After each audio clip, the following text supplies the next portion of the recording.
할렐루야. 유튜브 채널로 도전하는 시온성 복음방송 화요일 말씀의 시간입니다. 여러분에게 이미 약속하여 예고해 드린 바 같이 10월 27일 화요일, 이제 화요일은 설교 방송으로 여러분의 곁을 찾아가고자 하는 시온성 복음방송 김현경 목사입니다. 오늘부터는 누가복음 5장 1절로부터 11절의 말씀으로 진행이 되는데 특히 오늘은 5장 1절의 말씀으로 제목은 도전의 적용이라는 제목을 정해서 말씀을 증거해 보고자 합니다. 왜 도전이냐? 하필 왜 이때 우리가 해야 될 일이 도전이냐? 이렇게 물으신다면 우리는 코로나19 이후를 도전해야 하고 세상이 우리를 아무리 많은 수단과 방법을 통해 억압한다 해도 또한 여러 가지로 예배를 방해한다고 해도 우리 기독인들의 도전은 특히 이 예배의 도전, 말씀에 대한 도전은 멈추지 말아야 하기 때문입니다. 그리고 그 도전은 말씀이 우리 발에 등이 되어야 하고 또한 가는 길에 빛이 되어서 도전하는 일이기 때문임을 믿으시기 바랍니다. 여러분, 우리는 늘 말씀인 영의 양식을 배불리 먹고 성령에 취해 있어야 합니다. 사랑하는 여러분, 여러분의 영혼이 잘된 같이 범사에 잘되고 강건하기를 축원드립니다. 그러나 여러분, 영혼이 잘되려면 주야로 말씀을 묵상하여 복 있는 자의 반열에 들어 있어야 할 것입니다. 그런데 요즘 우리 기독인들을 보면 말씀에 대한 갈급함도 많이 사라져 있고 기도에 대한 간절함도 연약해진 것 같아 안타깝다는 것입니다. 여러분, 저는 말씀으로 살아났기 때문에 여러분도 말씀으로 살아나 승리의 삶을 살게 되기를 축원을 드립니다. 그러나 이 시대 사람들, 대부분의 사람들 너무나도 흘려듣는 말씀이 많고 가슴에 새긴 말씀이 많이들 잊어버린 것 같아서 가슴이 많이 아픕니다. 말씀에 대한 갈증도 없고 기도에 대한 간절함도 부족한 것 같아 목사로서 혹은 말씀을 전하는 사역자로 너무나 안타깝다는 것입니다. 여러분, 온라인이나 비대면, 거리두기 이러한 것으로 인해서 우리의 영적인 삶이 느슨해서는 결코 안 된다는 사실을 우리는 직시하며 살아야 합니다.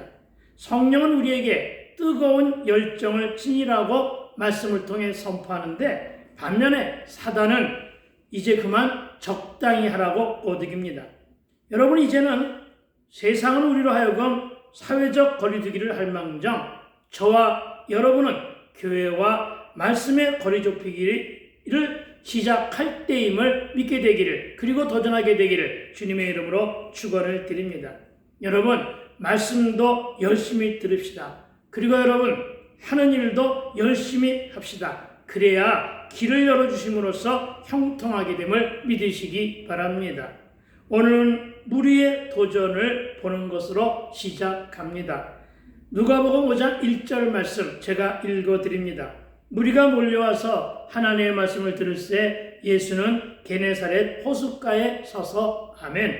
여러분, 우리는 성경을 읽으면서 하나님을 만나고 그 말씀 속에 거하시는 그 하나님을 우리가 만나고 그 안에서 우리가 하나님의 임재를 발견해야 하며 그분과의 영적인 호흡을 함께 할 수 있어야 되는 것임을 믿으시기 바랍니다. 여러분, 말씀에서 메시지를 읽어내시고 여러분, 그 말씀에서 지혜와 지식의 부활을 찾고 그 말씀에서 교훈과 가르침을 얻어내야 한다는 것입니다.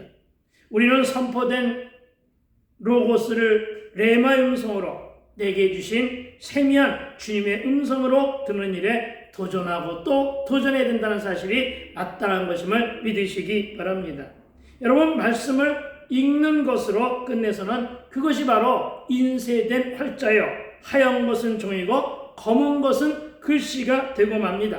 이렇게 되면은 우리가 말씀 앞에서 여전히 낯 높고 기억자도 모르는 영적인 무지로한 자로 전락하게 될 것이라는 사실을 기억해야 합니다. 여러분, 1절의 본문을 우리는 머리에 그려봄으로써 말씀을 듣게 되기를 소망합니다. 예수님은 지금 게네사렛 호숫가에 서 계시고 무리가 떼거지로 몰려와 하나님의 말씀을 듣고 있는 장면이 연상됩니다.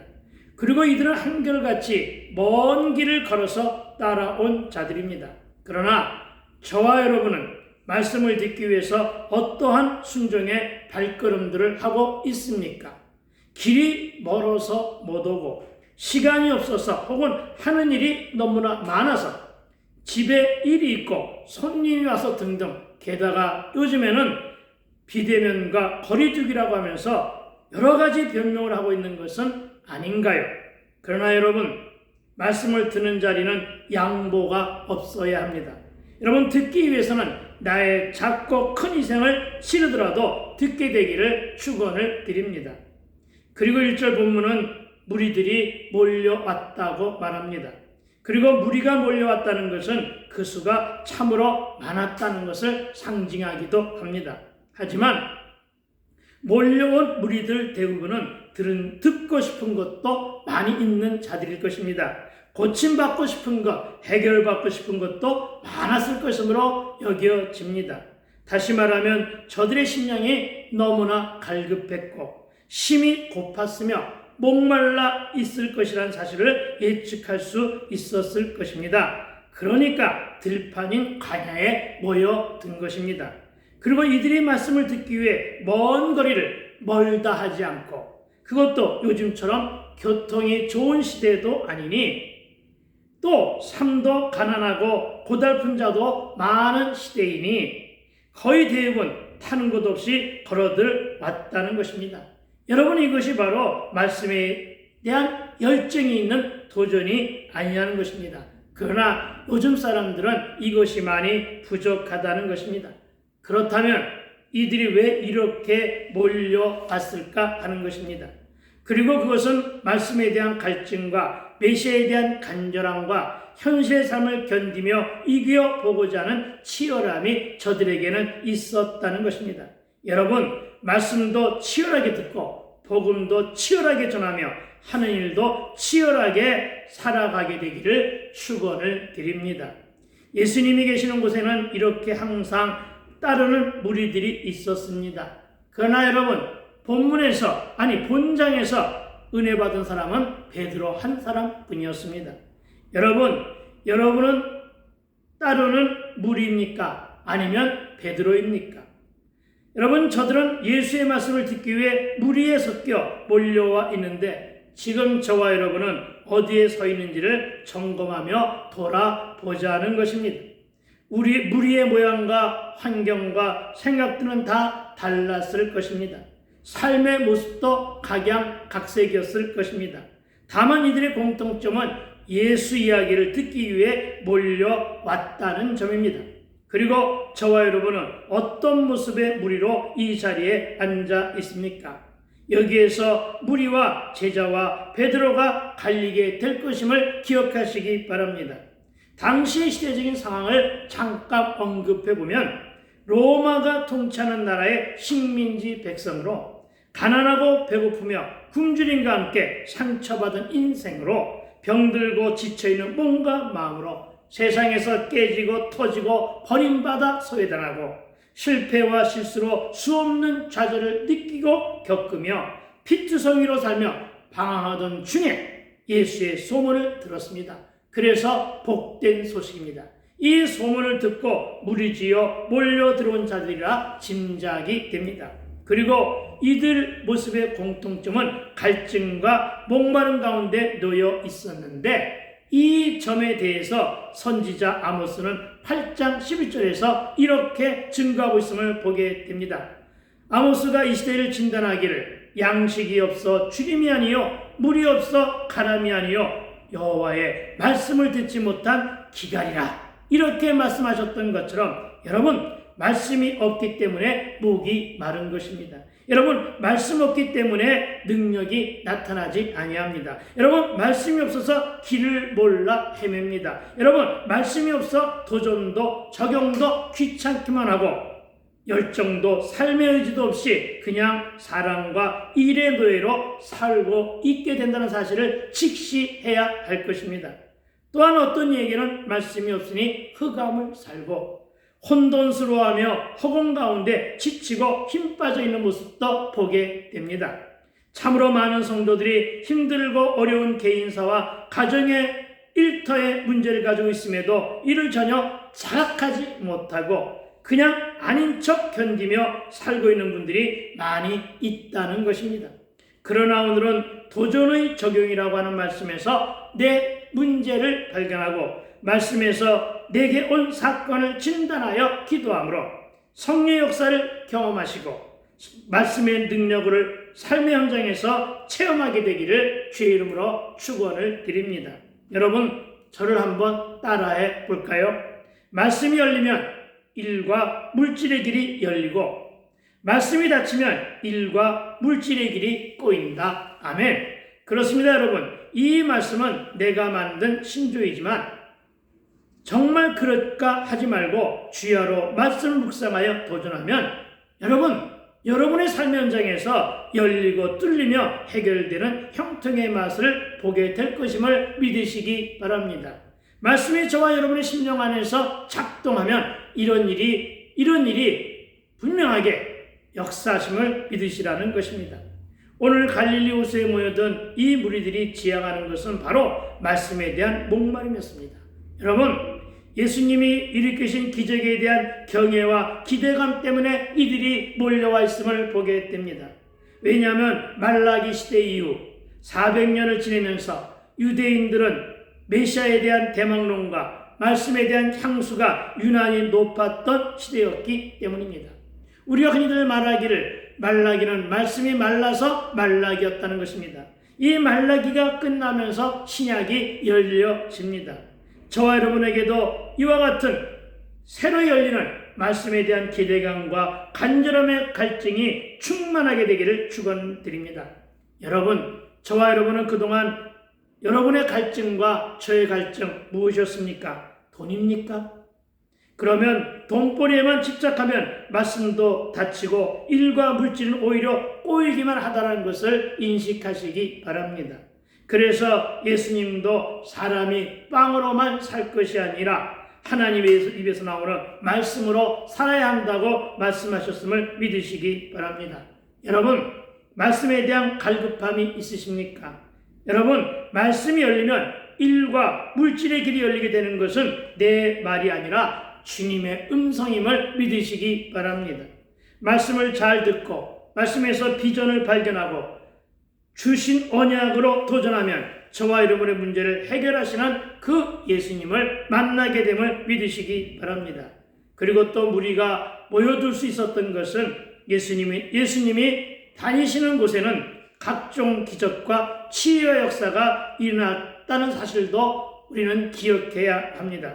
저도 10년을 하나여 교회 중심의 사역을 하기로 하나님과 약속한 바가 있습니다. 그리고 그 10년이 지나가는 지금 준비하는 것이 있습니다. 그리고 그것은 이제 2021년부터는 바로 은퇴자를 중심으로 하는 목회와 실버 복지와 부흥사로 나가는 길입니다. 여러분, 이것을 이루기 위해서 저는 필요한 자격증도 땄습니다. 그리고 이젠 땅을 필요로 하고 있습니다. 그래서 도전하는데 여러분, 땅이 필요하면 여러분은 어디에 먼저 도전하시겠습니까? 많은 사람들은 땅과 돈을 생각하며 도전하겠지만 저는 땅을 위해서 예수님께 도전하고 말씀에 도전한다는 고백을 드립니다. 나의 길이 하나님의 뜻과 같으면 하나님이 주실 것이기 때문이요. 내가 기도하면 주님이 일하시기 때문입니다. 여러분, 말씀에는 생명이 있고 기도에는 능력이 있기에 저는 이렇게 도전한다는 것입니다. 여러분, 게으른 자의 특성은 사람에게 의지하고 사람에게 도전하는데 여러분, 부지런한 자는 모든 것을 주님께만 맡기고 항상 주님만 의지한다는 사실을 믿으시기 바랍니다. 요셉이 그렇게 함으로 총리의 자리까지 오를 수가 있었고 여러분이 잘 아시는 다윗의 삶도 또한 그랬다는 것입니다.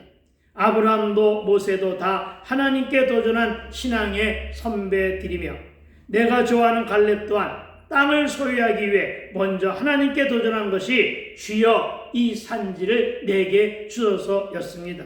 그런데 사람의 이 게으름 품성을 가지고 전도서 기자는 전도서 10장 18절에서 제가 읽어드립니다. 게으른즉 석가래가 내려앉고 손을 놓은즉 집이 새느니라. 아멘.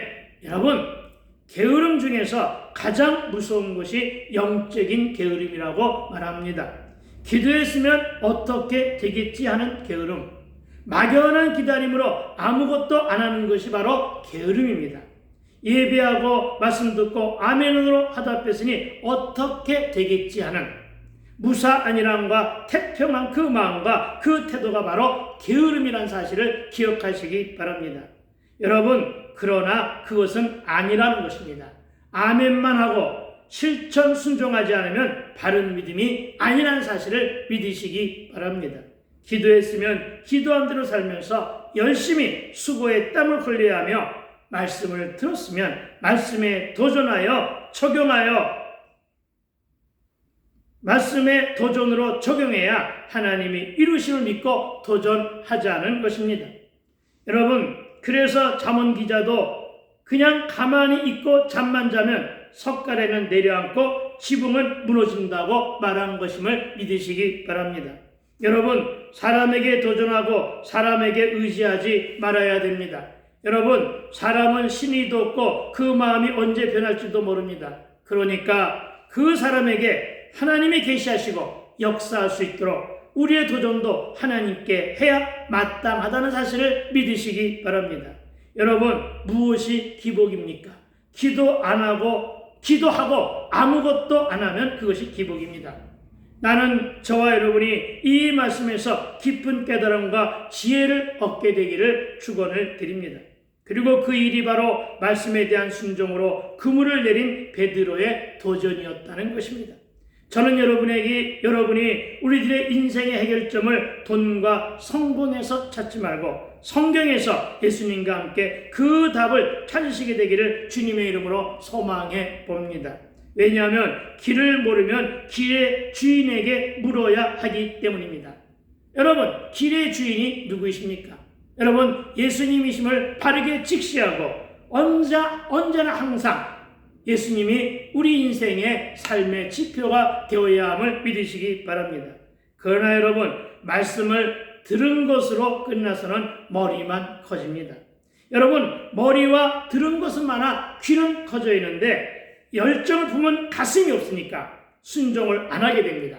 그리고 순종을 안 하고 가만히 있으면 끝내는 묵은 닭이 되고 말 것이며 이러한 사람들이 바로 안진뱅이 신앙으로 머물러 있는 것이고 이런 사람들이 바로 기형적인 신앙인이 되고 만다는 것입니다. 받은 말씀으로 결단하고 적용하여 실천하여 순종하면 우리의 심령에 내적인 변화가 일어나게 됩니다. 그리고 여러분, 그 변화를 통해서 내 삶의 모습과 모양이 바뀌니 가정과 사회에도 선한 영향력을 끼치게 되는 것임을 믿으시기 바랍니다. 이제는 저와 여러분, 부정적인 생각을 멀리합시다. 부정적인 사고방식과 것을 모두가 다 긍정적인 것으로 바꾸십시다. 나는 할 수 없다는 생각을 내게 능력 주시는 주님의 은혜로 나도 할 수 있도록 바꾸십시다. 그래서 예수님과 말씀에 도전하고 결단으로 순종으로 모험하는 저와 여러분이 되시게 되기를 주의 이름으로 축원을 드립니다. 여러분, 우리의 인생 역전 어떻게 하시겠습니까? 여러분, 우리의 인생 역전은 로또로 이루어지는 것이 아닙니다. 여러분, 저와 여러분 모두가 예수를 만남으로 저와 여러분의 인생에도 반전이 일어나게 되기를 주의 이름으로 축원을 드립니다. 오늘 본문 1절을 다시 살펴보니까 예수는 지금 게네사렛 호숫가에 서 계신다고 했습니다. 예수님이 서 계신다는 것은 예수님이 항상 우리를 향해 서서 기다리는 모습으로도 해석이 됩니다. 여러분, 예수님이 서서 우리를 기다려 주십니다. 여러분, 서서 기다리시는 이 일은 우리는 하나님의 열심이라고 말하고 있습니다. 그리고 이것은 우리를 향하신 뜨거운 사랑으로 여겨지고 있기 때문에 은혜가 되는 말씀입니다. 그러니 이제 더 이상 예수님을 기다리게 하지 말고 속히 그 앞에 나아가 말씀을 듣는 저와 여러분이 되시기를 축원을 드립니다. 지금 주님은 게네사렛 호숫가 무리 앞에 서서 계십니다. 여러분, 우리가 서 있어야 할 자리는 어디입니까?